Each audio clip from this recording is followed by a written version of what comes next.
আসসালামু আলাইকুম। আমরা ঋতু বর্ণন কবিতাটা দেখব। আমরা স্লাইডগুলোই এমনভাবে গোছায়া দিব ইনশাল্লাহ যেটার মধ্যে হচ্ছে সব কিছু চলে আসবে, ঠিক আছে? আপনারা শুধু হচ্ছে বইয়ের পাশে ওই কথাগুলো লিখে রাখবেন, আর কিছুই না। যারা আমাদের অনুশীলন বাংলা ফার্স্ট পেপার কোর্সের মধ্যে আছেন ইনশাল্লাহ সবগুলোই শেষ হয়ে যাবে আমাদের। তো শুরু করি আমরা ঋতু বর্ণন কবিতা। এটা একটা মধ্যযুগের একটা কবিতা। মধ্যযুগের বাংলা ভাষা আর এখনকার ভাষা দুইটা কিন্তু এক না। মধ্যযুগের ভাষাটা কিন্তু অন্যরকম, বেশ কঠিন মনে হয়। তা আদতে আসলে কঠিন। আমরা এর আগে, তার মনে আছে নিশ্চয়ই, বঙ্গবাণী নামে একটা কবিতা পড়ছিলাম, যেটা এইটার তুলনায় মোটামুটি সহজ। এরপর আমরা পড়ছিলাম হচ্ছে বিভীষণের প্রতি মেঘনাদ। এটা আধুনিক যুগের প্রথম অংশ, তাও মোটামুটি পারা যায়। তো মধ্যযুগেরটা কেমন জানি একটু ভিন্ন। তবে আমরা আজকের ক্লাস নেওয়ার পরে ইনশাল্লাহ দেখবেন কোনো মানে ভয় নেই, সব কিছুই কমপ্লিট হয়ে যাবে। হ্যাঁ, আলাউল 17 শতকের কবি। 17 মনে রাখবেন, এই যে শতক যেটা বলি এটা হচ্ছে 1+। মানে আমরা কিন্তু এখন 2000 সালের মধ্যে আছি, কিন্তু আমরা কি বলি একবিংশ শতাব্দীর মানুষ, ঠিক আছে? আর দশক যেটা সেটা 1- হয়। যাই হোক, আলাউল 17 শতকের কবি। 1607 সালে ফতেহাবাদ পরগনা জেলায়, মানে ফরিদপুর জেলায় জন্মগ্রহণ করেন। তরুণ বয়সে জলপথে চট্টগ্রামে যাওয়ার পথে তার পিতা এবং তাকে অপহরণ করা হয়। পর্তুগিজ জলদস্যুরা তাকে কি করে, আরাকানে বিক্রি করে দেয়। ভালো কথা, এই আরাকানে কিন্তু বাংলা সাহিত্যের বিকাশ হয়েছে অনেকাংশে, আরাকানে। এরপর দেখেন, ক্রমে রাজদরবারের প্রধানমত্ব মাগন ঠাকুর, যিনি এর কৃপাদৃষ্টি লাভ করেন এবং রাজসভা সদ্ভুক্ত হন, তারই পৃষ্ঠপোষকতায় ও আলাওলের কাব্য মানে বুদ্ধি বা প্রতিভা দেখে পদ্মাবতী কাব্য রচনা করেন। যেটা আমাদের এই কবিতাটা নেওয়া হয়েছে যে কাব্যগ্রন্থ থেকে, সেটা হচ্ছে পদ্মাবতী কবিতা। পদ্মাবতী থেকে কিন্তু নেওয়া হয়েছে। তারপর দেখে রাজসভার শিক্ষিত পদস্থ ব্যক্তিদের সাহায্য থেকে তিনি কাব্য চর্চা করছেন। তার কাব্য রচনায় নাগরিক চেতনা, রুচির ছাপ সুস্পষ্ট। সংস্কৃতি, আরবি, ফার্সি সহ বিভিন্ন ভাষা লিখছে। ওনার বিখ্যাত গ্রন্থ হইল দেখেন সাইফুল মুলুক বদিউজ্জামান, এটা হপ্তপয়কর, সবগুলাই বিখ্যাত মোটামুটি, ঠিক আছে? তোফা, এটা আর একটা বিখ্যাত গ্রন্থ। 1680 সালে তিনি মারা যান। এই হচ্ছে আলাউল সম্পর্কে আমাদের সংক্ষিপ্ত জীবনী, ঠিক আছে? যে উনি ফরিদপুরে জন্মগ্রহণ করছেন, উনি হচ্ছে পর্তুগিজ জলদস্যু দ্বারা হচ্ছে অপহৃত হন, তারপর হচ্ছে উনি আরাকান রাজসভায় যান। এরপর হচ্ছে যে কি আমরা কি দেখি, যে উনি ওখানে কাব্য কাব্য কি বলে চর্চা করছেন, আর 1680 সালে তিনি মারা গেছেন, শেষ। আসেন এবার আমরা ঋতুবর্ণন মূল কবিতায় আমরা চলে যাচ্ছি। মূল কবিতা ফার্স্টেই দেখেন, মূল ভাবটা হচ্ছে বিভিন্ন ঋতুর বর্ণনা বা বিভিন্ন ঋতুর বৈশিষ্ট্যগুলো তুলে ধরবে, ঠিক আছে? দেখেন, এটা সংক্ষেপিত আকারে তুলে ধরছে ঋতু বর্ণন। এটা পদ্মাবতীর ঋতু বর্ণন থেকে নেওয়া হয়েছে। এখানে হচ্ছে 6টা ঋতুর বিভিন্ন বৈশিষ্ট্য যেটা সেটা তুলে ধরা হয়েছে। মূল কথাটা কি এই কবিতার মধ্যে, এই জিনিসটা হচ্ছে মূল কথা। বসন্তের নবীন পত্রপুষ্প, মলয় সমীর, ভ্রমর গুঞ্জন, অবিরল বৃষ্টি জল, সামথিং ইত্যাদি ইত্যাদি, এই জিনিসটা হচ্ছে আমাদের মূল কথা ঋতুবর্ণন কবিতার। এখন আমরা মূল কবিতাটা আমরা একটু দেখি। ফার্স্টে দেখেন, এই যে আমি একেবারে ব্যাখ্যা সহ আপনাদেরকে লিখে দিছি যাতে করে বুঝতে সহজ হয়, এবং হচ্ছে বইয়ের পাশে এই ব্যাখ্যাগুলো লিখে রাখেন। বইয়ের পাশে যখন এই ব্যাখ্যাগুলো লিখে রাখবেন তখন কিন্তু পড়ার সময় কিন্তু হচ্ছে সব ইজিলি কিন্তু মনে থাকবে এগুলো। আসেন, প্রথমে বসন্ত ঋতু। তাহলে ঋতুর মধ্যে প্রথম কোনটা আসছে আমাদের এখানে আলোচনায়? প্রথমে আসছে হচ্ছে আমাদের বসন্ত ঋতুর কথা আসছে। প্রথমে বসন্ত ঋতু। আচ্ছা, নবীন পল্লব, নবীন শব্দের অর্থ কি? নতুন।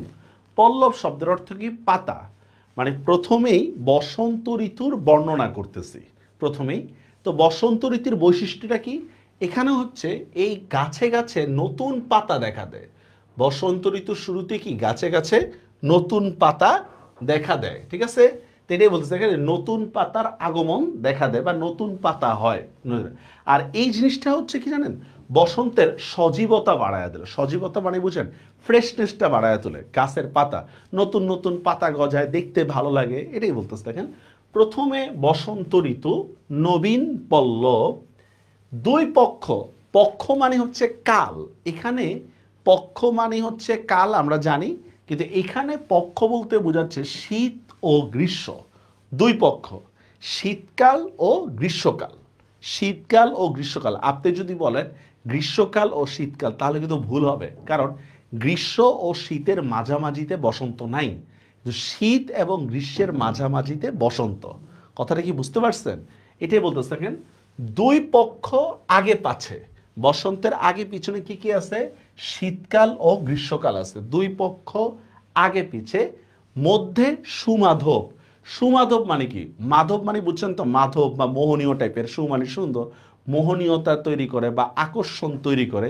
মধ্যে সুমাধব, সুমাধব মানে হচ্ছে বসন্ত। সুমাধব শব্দের অর্থ হচ্ছে এখানে বসন্ত। বুঝতে পারছেন বিষয়টা? মানে বসন্তের আগে পিছে কি থাকে? শীত এবং গ্রীষ্মকাল, আর তার মাঝেই হচ্ছে বসন্তকাল।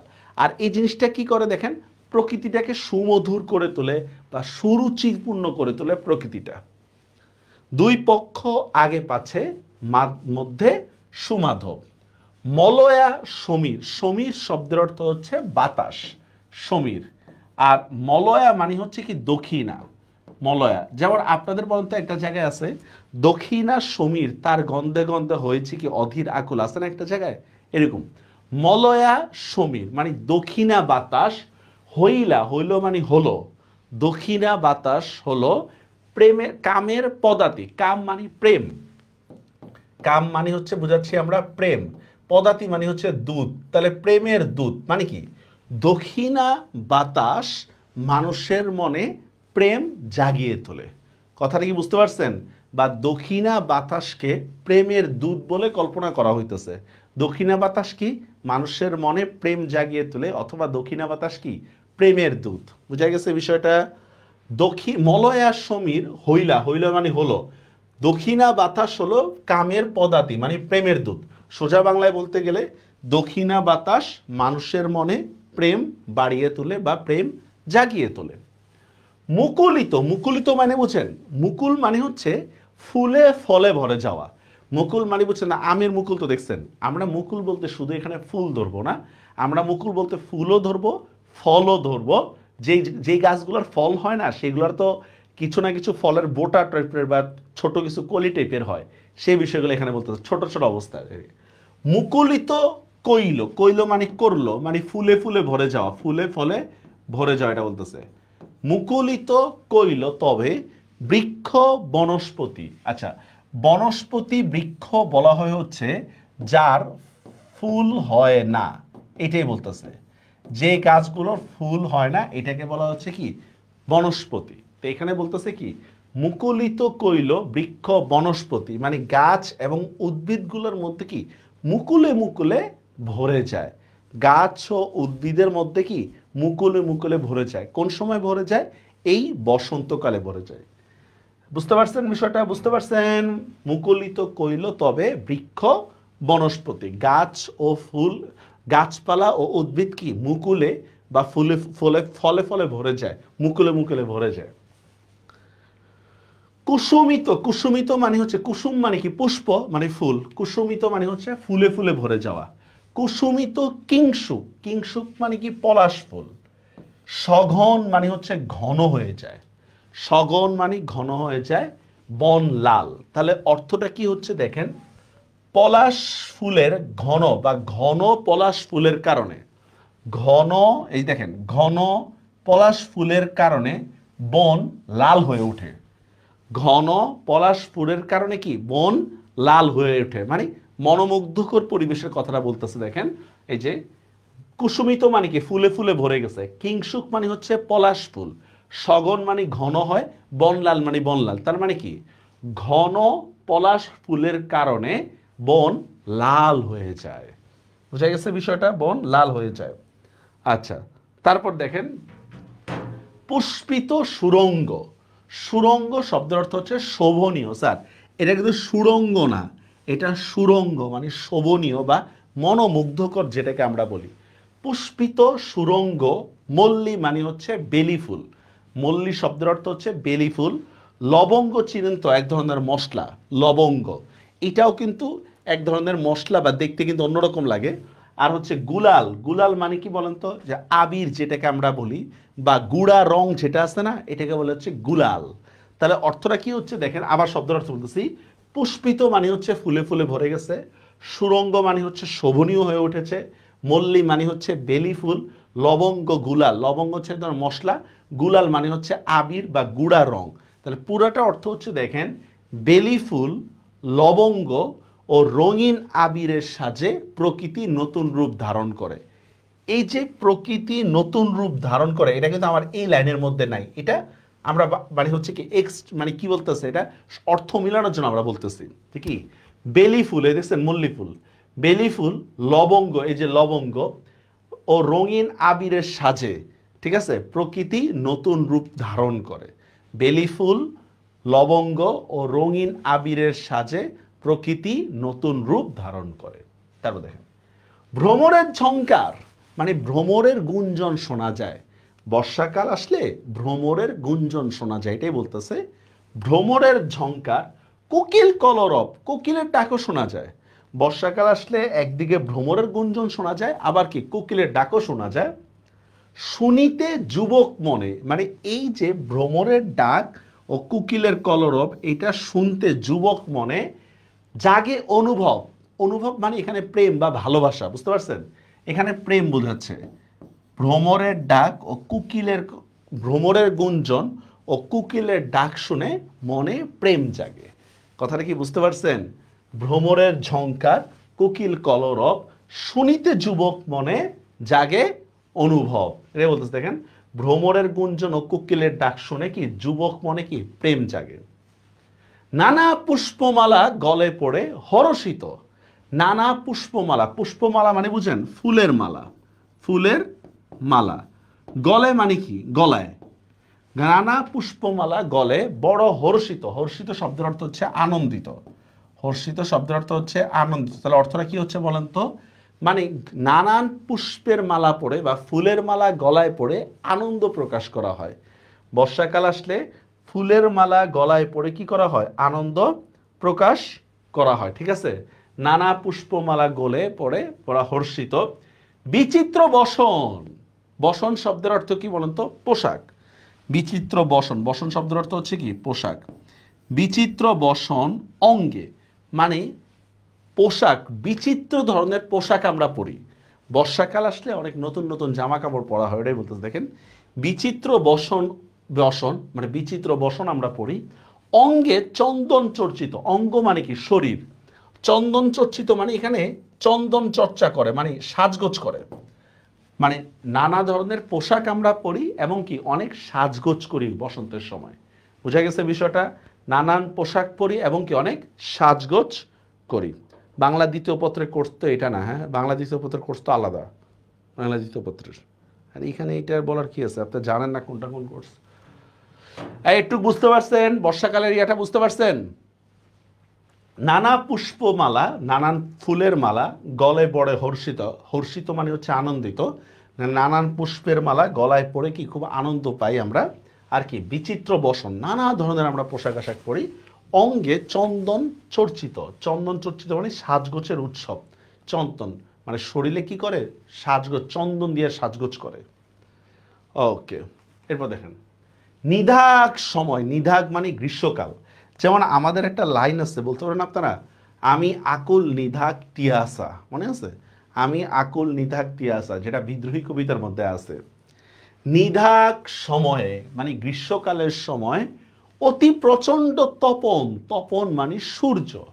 তপন শব্দের অর্থ সূর্য। তাহলে কি বলেন তো? গ্রীষ্মের সময় সূর্যের তাপ বেড়ে যায়। অতি প্রচণ্ড মানে বুঝেন তো প্রচুর পরিমাণে, তপন মানে সূর্যের তাপ বোঝাচ্ছে বা সূর্য বোঝাচ্ছে। গ্রীষ্মের সময় সূর্যের তাপ প্রচুর পরিমাণে বেড়ে যায়। নিধাগ সময় অতি প্রচণ্ড তপন। রৌদ্র ত্রাসে, ত্রাস মানে ভয় বা ত্রাস দেওয়া আছে, রৌদ্র ত্রাসে বা ত্রাসে। রৌদ্র ত্রাসে রহে ছায়া চরণে শরণ। শরণ শব্দের অর্থ হচ্ছে আশ্রয়। তাহলে অর্থটা কি হচ্ছে দেখেন, রৌদ্রের ভয়, রৌদ্র ত্রাসে মানে বুঝছেন তো, রৌদ্রের ভয়ে রহে ছায়া চরণে শরণ, মানে ছায়া, রহে মানে ন্যায়, রহে শব্দের অর্থ হচ্ছে ন্যায়। ছায়া মানে তো ছায়া, চরণে শরণ, শরণে আশ্রয়, মানে মানুষ রৌদ্রের ভয়ে ছায়ায় আশ্রয় নেয়। চরণ শব্দের অর্থ পা, এখানে পা বুঝাচ্ছে না, এখানে বোঝাচ্ছে ছায়ায় আশ্রয় নিচ্ছে। রৌদ্রের ভয়ে মানুষ কি ছায়ায় আশ্রয় খোঁজে। নিধাগ সময়ে অতি প্রচণ্ড তপন মানে গ্রীষ্মকালে প্রচুর তাপ দেখা দেয় এবং রৌদ্রের ভয়ে মানুষ কি ছায়ায় আশ্রয় নেয়। চন্দন চম্পক, চন্দন মানে বুঝছেন তো সুগন্ধি, চন্দন। চম্পক মানে চাপা ফুল, দেখে দিচ্ছি আমরা। চন্দন চম্পক মাল্য, মাল্য মানে মালা, চাপা ফুলের মালা। মলয়া পবন, মলয়া পবন মানে হচ্ছে দক্ষিণা বাতাস। মলয়া ফার্স্টেই গেছিল কিন্তু এরকম, মলয়া পবন। তাহলে অর্থটা কি হচ্ছে বলেন তো? চন্দন, চাপা ফুলের মালা এবং কি দক্ষিণা বাতাস। তাহলে অর্থটা পুরোপুরি আমরা কিভাবে করতে পারি দেখো তো? চন্দনের সুগন্ধি, চাপা ফুলের মালা ও দক্ষিণা বাতাস মনে প্রশান্তি আনে। এই যে মনে প্রশান্তি আনে, এটা কিন্তু আমাদের এই কবিতার লাইনের মধ্যে নেই, এটা আমরা অর্থ মিলানোর জন্য আমরা বলবো এভাবে। চন্দনের সুগন্ধি, চাপা ফুলের মালা ও দক্ষিণা বাতাস মনে প্রশান্তি ডাকে বা প্রশান্তি আনে, ঠিক আছে। সতত দম্পতি, সতত মানে সর্বদা, সতত শব্দের অর্থ হচ্ছে সর্বদা। দম্পতি মানে তো দম্পতি, ঠিক আছে, জামাই বউ। সঙ্গে, সর্বদাই কি দম্পতিদের সঙ্গে দেখা যায়। ব্যাপিত মানে ব্যাপ্ত, ব্যাপ্ত মানে বুঝছেন, মানে যেটা সর্বত্র বিরাজ করতেছে বা ছড়িয়ে আছে। মদন মানে হচ্ছে কামদেব। তার মানে কি দম্পতিদের মধ্যে সবসময় কি প্রেম বেড়ে যায় বা প্রেম বিগলিত হয় বা উত্থিত হয়, ঠিক আছে। মানে বোঝাচ্ছে গরমের উষ্ণতার সাথে সাথে প্রেমের উষ্ণতাও কি দম্পতির মধ্যে অনেক বেশি দেখা যায়। গ্রীষ্মের তীব্রতার সাথে সাথে প্রেমের উত্তাপটাও কি মানুষের মধ্যে অনেক বেশি দেখা যায়, দেখছেন। সতত দম্পতির সঙ্গে, সতত দম্পতি মানে সবসময় দম্পতির মধ্যে দেখা যায় যে সঙ্গে ব্যাপিত মদন, মদন মানে হচ্ছে কামদেব। যেমন আপনারা অপরিচিতা গল্পের মধ্যে পড়ছিলেন, মনে আছে পঞ্চস্বরের কথা, মনে আছে পঞ্চস্বর। এই পঞ্চস্বরের অপর নামে কিন্তু কি মদন বা কামদেবের কথা বলতেছি, পঞ্চস্বর। তো প্রকৃতির উত্তাপ কি করে প্রেমের উষ্ণতা আরো বাড়িয়ে তোলে। এই হচ্ছে আমাদের গ্রীষ্মকাল সম্পর্কে বলা। কে আছেন বলেন, একটু বুঝছেন পড়া? স্যার প্রতি টপিক টু টপিক এক্সাম নেওয়া যাবে না, এক্সাম পরে। দেখেন একটা জিনিস বলি, আজকে আমি মনে করেন একটা কবিতা পড়াইলাম, কালকে এটার উপর এক্সাম নিলাম, আপনি তো সবই পারেন, এক মাস পরে। মানে এই ফেক কনফিডেন্সটা এসে কি লাভ বলেন? আমরা তো প্র্যাকটিস শিট দিচ্ছি, প্র্যাকটিস শিটটা সলভ করেন। ফেক কনফিডেন্স আমি দেখাইতে পারবো না। তো আপনি আজকে মনে করেন অপরিচিতা পড়ছেন, আমি কালকে যদি এক্সাম নিই বা 5 দিন 2-4 দিন পরে যদি এক্সাম নিই, আপনি খুব ভালো পারবেন, এখানে কোনো সন্দেহ নাই। তা আপনি 2 মাস পরে কি পারবেন সেটা বলেন, 3 মাস পরে কি পারবেন সেটা বলেন, ঠিক আছে। আপাতত এক্সামের জন্য আপনারা প্র্যাকটিস শিট দেখেন, এটাই হচ্ছে সলিউশন। আর যখন আমরা রেগুলার এক্সাম নেওয়া শুরু করবো তখন এক্সামগুলো দিবেন। দেখা যায় যে রেগুলার এক্সামগুলো যখন নিই তখন এক্সাম দেয় না, স্যার আমার তো মনে নেই। তো আমি যখন পরীক্ষা দিব এইচএসসির সময়, তখন আমার ওইটা মনে রাখতে হবে না? আমার আমার মনে করে পরীক্ষা দিতে হবে না বলেন? এই যে অ্যাডমিশন স্টুডেন্টরা ধরা খায় কেন? ব্যাপক ধরা খায় কেন? ধরেন আমি আজকে সন্ধি পড়লাম, সে কি করে সন্ধির পিছনে যে ওই যে প্রশ্নোত্তর যেগুলো থাকে সেগুলো সে কমপ্লিট করে, সে সব পারে। আমি তো সন্ধি সব পারি। যখন সন্ধির সাথে সমাস আর প্রকৃতি প্রত্যয় এগুলো পড়ানো হয়ে যায় 1 মাস পরে, 1 মাসের মধ্যে, তখন ব্যাটকা বসে থাকে আমি তো কিছুই পারি না। ফেক কনফিডেন্স আনবেন না। আচ্ছা, পাবন সময়, পাবন মানে বুঝেন? পাবন মানে হচ্ছে প্লাবন। পাবন শব্দের অর্থ হচ্ছে প্লাবন সময়, মানে বৃষ্টির সময় বা বর্ষার সময়, ঠিক আছে। প্লাবন সময় ঘন ঘন গর্জিত মানে মেঘ গর্জন করে, মেঘ গর্জন করে, ঠিক আছে, মেঘ গর্জন করে। তো বলতেছে কি বর্ষার সময় প্রচুর পরিমাণে মেঘ গর্জন করে, বর্ষার সময় প্রচুর পরিমাণে মেঘ গর্জন করে। নির্ভয়ে বরিশে জল, বরিশে মানে বুঝেন বর্ষণ, বরিশের শব্দের অর্থ হচ্ছে বর্ষণ। জল মানে কি পানি, মানে মানে নির্ভয়ে বা এক নাগা কি পানি বর্ষণ হইতেই আছে, মানে জল পানি পড়তেই আছে। চৌদিক মানে চারিদিকে, চৌদিক শব্দের অর্থ হচ্ছে চারিদিকে। পূরিত মানে হচ্ছে পরিপূর্ণ, বুঝা গেছে বিষয়টা? চৌদিকে নির্ভয়ে বরিশের জল মানে এক নাগারে বাকি নির্ভয়, মানে একটানা বৃষ্টি পড়তেই থাকে, ঠিক আছে। নির্ভয় মানে কোনো ভয় নেই, প্রকৃতি আবার কাকে ভয় পাবে? ঠিক নির্ভয় বরিশের জল, চারদিকে পানি পড়ে, চৌদিকে পূরিত, চৌদিক মানে চারিদিকে, পূরিত মানে পরিপূর্ণ। তো এটাই বলতে দেখেন বর্ষাকালে ঘন ঘন মেঘের গর্জন শোনা যায় এবং চারদিকে পানিতে ভরে যায়। বর্ষাকালে ঘন ঘন মেঘের গর্জন শোনা যায় এবং চারদিক পানিতে ভরে যায়।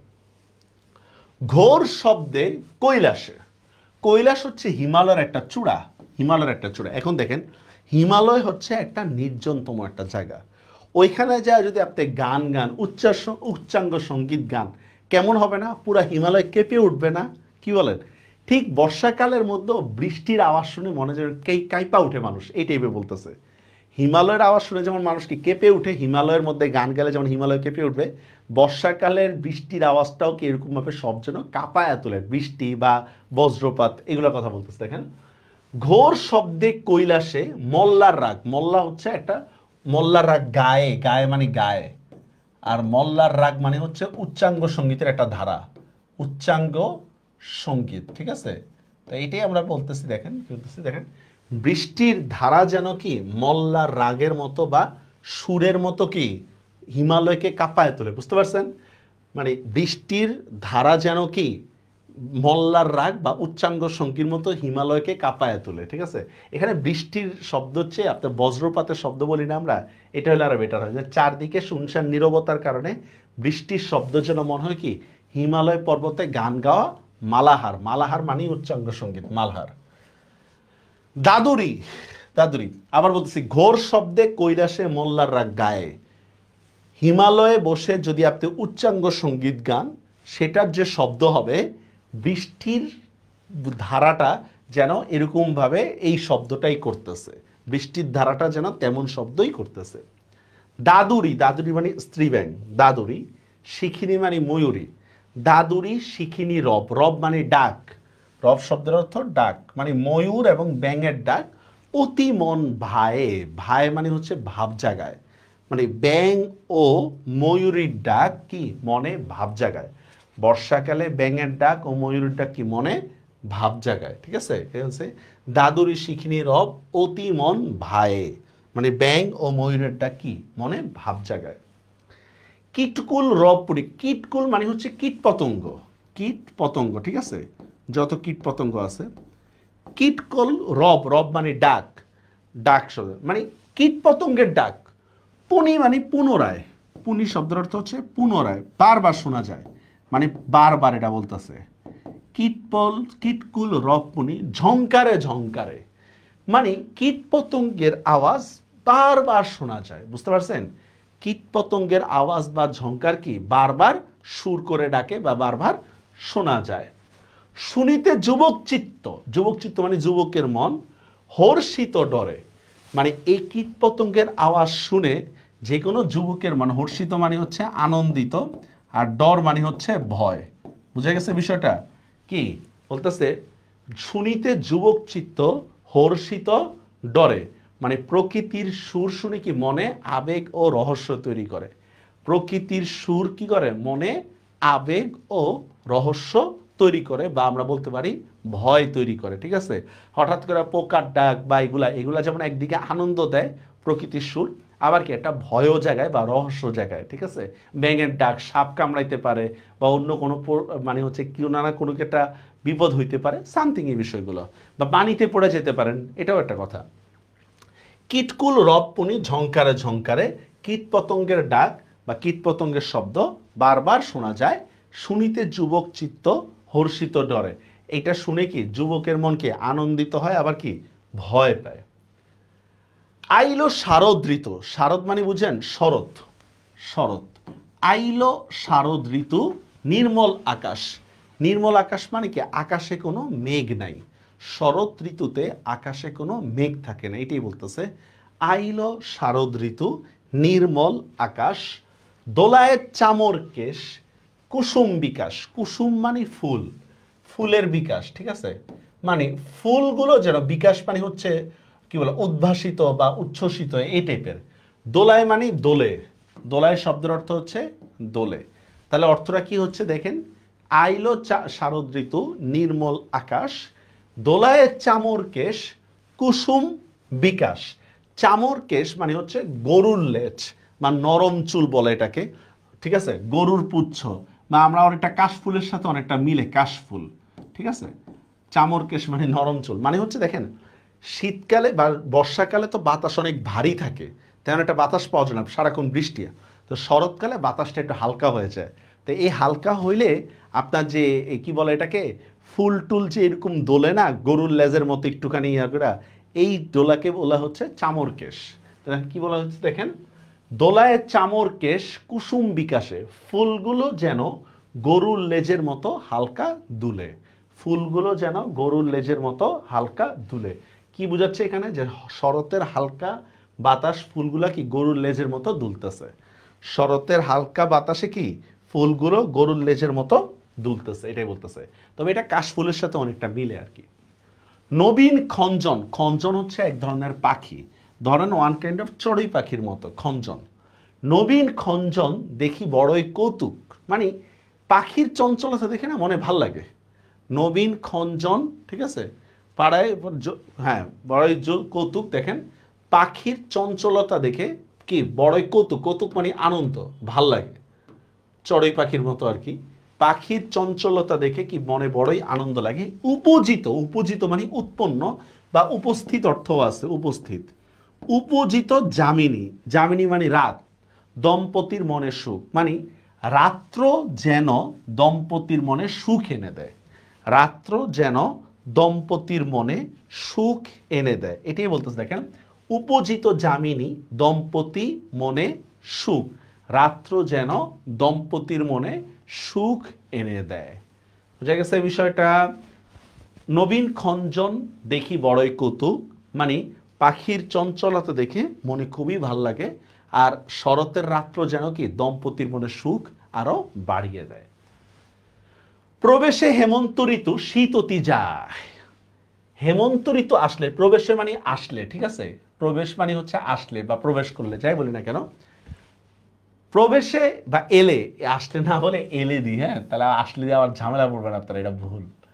হেমন্ত ঋতু প্রবেশ করলে বা হেমন্ত ঋতু এলে শীত অতি যায়, মানে শীত পড়া শুরু করে। শীত অতি যায় মানে এটা বিপরীত অর্থ দ্বারা করে, যে শীত পড়া শুরু করে বা শীত যাইতে থাকে, আসতে থাকে আর কি। পুষ্পতুল্য তাম্বুল, তাম্বুল মানে পান, তাম্বুল শব্দের অর্থ হচ্ছে পান। পুষ্পের মতো পান, পুষ্পতুল্য পান অধিক সুখ হয়, মানে পান খেতে বা পানের দোলা দেখতে ভাল লাগে অনেক। তো শরৎ ঋতু নিয়ে, হেমন্ত ঋতু নিয়ে খুব বেশি বলে নাই, যদিও ধান টান নিয়ে অনেক কিছু বলতে পারতো। কি বলতেছে দেখেন, হেমন্ত ঋতু আসলে শীত পড়া শুরু করে, পুষ্পতুল্য তাম্বুল মানে ফুলের মতো, তাম্বুল মানে এই ফুলের মতো। পান তো আসলে ফুল না, ফুল দেখে যেমন মানুষ আনন্দ উপভোগ করে, তেমনিভাবে পান দেখো কি করে, পান দেখে এবং খেয়ে মানুষ আনন্দ উপভোগ করে।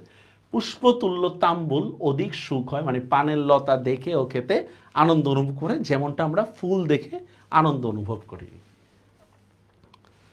ঠিক আছে, তারপর আসেন শীতের তরাসে, তরাসে মানে ভয়, শীতের তরাসে রবি তুরিতে লুকায়, তুরিতে মানে দ্রুত, তুরিতে শব্দের অর্থ দ্রুত, তরাসে মানে হচ্ছে ভয়। তো শীতের ভয়, রবি মানে সূর্য, তুরিতে মানে দ্রুত লুকায়। শীতের ভয়ে সূর্য খুব তাড়াতাড়ি অস্ত যায়, শীতের ভয়ে সূর্য খুব তাড়াতাড়ি অস্ত যায়। এটাকে আমরা বলতে পারি শীতের সময় দেখবে দিন ছোট হয়ে যায়, শীতের সময় দিন ছোট হয়ে যায় না, এটাই। শীতের তরাসে রবি তরিতে লুকায়, অতি দীর্ঘ সুখ নিশি পলকে পোহায়। সুখ নিশি মানে বুঝেন রাতের সুখ, রাতের সুখ যেটাকে আমরা বলি, মানে রাতের অতি আরামদায়ক সুখ বা দীর্ঘ রাতের সুখ পলকে মানে মুহূর্তেই, পলকে মানে কি মুহূর্তেই, পোহায় মানে শেষ হয়ে যায়, মানে দীর্ঘ রাতের আরামদায়ক যে সুখ এটা কি মুহূর্তেই শেষ হয়ে যায়। মানে শীতের দিন আমরা ঘুমাই তাড়াতাড়ি, উঠি দেরি করে, ঠিক না, বিছনা ছাড়া উঠতে মন চায় না, ঠিক আছে, ফজর নামাজ আমরা পাই না অনেক সময় শীতকালে। এটা বলছে দেখেন, অতি দীর্ঘ সুখ নিশি পলকে পোহায়, মানে দীর্ঘ রাতের যে আরামদায়ক সুখ সেটা কি খুব দ্রুতই শেষ হয়ে যায়। পুষ্পসজ্জা ভেদ ভুলি বিচিত্র বসন, পুষ্পসজ্জা মানে বুঝছেন তো ফুলের বিছানা, পুষ্পসজ্জা ভেদ মানে ফুলের বিছানাটা কি পুষ্পসজ্জার মতো লাগে, মানে পুষ্পের সজ্জা, ভেদ ভুলি বিচিত্র বসন, ঠিক আছে, মানে পুষ্পসজ্জা যে আপনার যে আরামদায়ক বিছানার কথা বলতেছে, ফুলের মতো আরামদায়ক বিছানা, এটা হলো পুষ্পসজ্জা। ভেদ ভুলি বিচিত্র বসন মানে বিভিন্ন পোশাক পরার যে একটা প্রয়োজনীয়তা, এগুলো আমরা সব ভুলে যাই, শীতের দিনে আমরা আসলে বিছনা ছাড়া উঠতেই চাই না, বিভিন্ন পোশাক পরতে হবে, নতুন কাপড় পরতে হবে, এগুলা কোনো চিন্তা থাকে না, শীত নিবারণটাই থাকে আমাদের উদ্দেশ্য। এ বলছে দেখেন, পুষ্পসজ্জা ভেদ ভুলি বিচিত্র বসন, মানে ফুলের মতো আরামদায়ক বিছনা ছেড়ে অন্যান্য পোশাক পরতে আমাদের ইচ্ছা করে না, ফুলের মতো আরামদায়ক বিছনা ছেড়ে। উড়ে উড়ে, উড়ে উড়ে মানে কি জানেন, একসাথে সবাই মিলে কোনো কাজ করা, উড়ে উড়ে কিন্তু কোনো অর্থ নাই। উড়ে উড়ে কোনো ওরে ওরে ওরে ওরে আমরা বলি না, ওরে ওরে ওরে এদিকে আয়, এই টাইপের উড়ে উড়ে এখানে কোনো অর্থ দিচ্ছে না। মানে উড়ে উড়ে একটা যে সবার মধ্যে যে একত্র হয়ে যে শীত নিবারণ করা, আমরা যে চুলায় যে হাত হাত পোহাই, আগুনে হাত পোহাই, ঠিক না, তারপরে যে গরমে বা রোদ্রের মধ্যে সবাই বসে থাকি, এটাই বলতেছে একসাথে যে একটা উৎসব মুখর পরিবেশ, ওটার কথা বলতেছে। দেখেন, উড়ে উড়ে মানে ওরে ওরে মানে উৎসব মুখর পরিবেশে এক হইলে শীত নিবারণ, সবাই এক হয়েছিল কেন, শীত নিবারণে নেমে পড়ে। শীত যেমন আগুন পোহায় অনেকে, সূর্যের দিকে পিঠ করে বসে থাকে, বা আর অনেক কিছু হইতে পারে। উড়ে উড়ে এক হইলে শীত নিবারণ, মানে সবাই এক হয়ে শীত নিবারণে নেমে পড়ে। কাফুর কস্তুরী চুয়া জাবক সৌরভ, তো এই সময় মানুষ অনেক সুগন্ধি ব্যবহার করে। কাফুর মানে কি, সুগন্ধি। ধরেন আমরা ন্যাপথলিন আছে না, ন্যাপথলিন টাইপের আর কি, এক ধরনের ন্যাপথলিন, এটা এক ধরনের সুগন্ধি আর কি। কস্তুরী মানে হচ্ছে হরিণের নাভি থেকে এক ধরনের সুগন্ধি, এটা বিভিন্ন বড় লোকেরা ব্যবহার করে, আমরা কখনো এগুলো দেখিনি, আমরা জানি না। ধরেন পারফিউম টাইপের কস্তুরী। চুয়াও হচ্ছে এক ধরনের সুগন্ধি, চুয়া। জাবক, জাবক হচ্ছে আলতা, জাবক, ঠিক আছে। আর সৌরভ মানে হচ্ছে ইয়া, মানে চারিদিকে সুগন্ধি ছড়ায় পড়ে। মেয়েরা বিশেষ করে কি করে, শীতের দিন সময় একটু বেশি সাজে, এটা বলছে, পারফিউম ইউজ করে। যেমন ইউরোপিয়ানরা দেখবেন প্রচুর মানে পারফিউম ইউজ করে, শীতে গোসল করে না, ইচ্ছা মতো পারফিউম ইউজ করে। কাফুর কস্তুরী চুয়া জাবক সৌরভ, মানে চারিদিকে শীতের একটা মোহময় পরিবেশ ছড়িয়ে পড়ে, বা সুগন্ধিময় একটা পরিবেশ ছড়িয়ে পড়ে। দম্পতির চিত্তে, তো চিত্তে তো মানে চিত্তে বা মনে, এ তো মানে হচ্ছে এ, তো মানে হচ্ছে এ, দম্পতির মনে চেতন অনুভব, চেতন মানে ভালোবাসা, ঠিক আছে। তার মানে কি, শীতের যে সুগন্ধি, এটা দম্পতির মনে, আমরা যে পদ্মাবতী বলেন আর আলাউল এরিয়া বলেন, দম্পতির মনে কি ভালোবাসা তৈরি করে। বোঝা গেছে বিষয়টা। কাফুর কস্তুরী চুয়া জাবক সৌরভ, মানে চারিদিকে সুগন্ধ ছড়িয়ে পড়ে, এবং শীতের এই ইয়ার কারণে হচ্ছে কি দম্পতির মনে ভালোবাসা জেগে ওঠে বেশি করে। এগুলো পরীক্ষায় আসে না, মানে এগুলো গুরুত্বপূর্ণ আর কি। এবার অনুধাবনমূলক কোশ্চেন স্যার, এগুলো আপনাদের নিজেদের পড়ে নিতে হবে, এর বাহিরে আসবে না আপনাদের, এর বাহিরে আসবে না। ক্লিয়ার? এগুলা এগুলো আর কিছু নেই। ওকে স্যার, এই ঠিক আছে, আজকে তাহলে এতটুকু ইনশাল্লাহ।